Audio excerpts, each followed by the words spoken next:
In OKRify, any meeting can be saved as a meeting template. To create a meeting template, first create a meeting, and then you can save it as a meeting template. First go to Meeting Hub and click on Create Meeting button.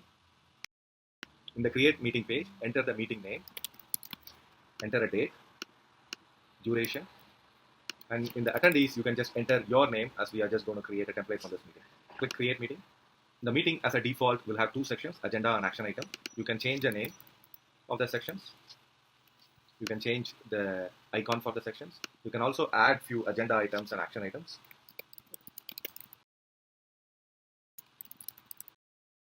So now in these sections, these items are added. Let's add a couple of more sections. Let's add a general section.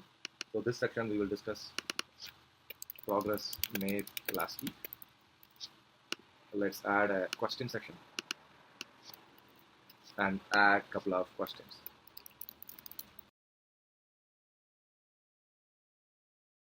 So now let's add another section for opportunities.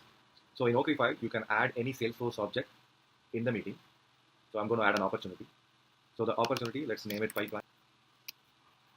You can also enable auto update, which means you can automatically add records based on the filters. So this will automatically include the opportunities based on the filters you set. So we are going to set opportunities with close date in the next 90 days.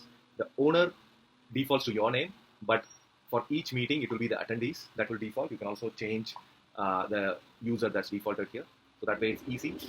So once you have a filter, every time you create a one-on-one meeting, it will automatically default to the attendees. Let's also add a couple of filters. So let's say stage. Stage should be equal to prospecting. So just select which are the options that you want to include in the meeting. And I'm just going to select all conditions here. If you add multiple conditions, you can also select any. You can also do custom. So we are just going to, or no filter. I'm just going to do all conditions here. You can preview. Now I'm going to save this filter. So now we have added few sections, few items. So I'm going to move this section above. So you can also move sections across the meeting. So now let's go and save this template. Saving this template, sales weekly meeting. And in the tag, I'm adding coach. Let's add sales weekly meeting and select access as well. So now save it. So now the meeting template is saved and can be used for any one-on-one meetings. Thank you for watching.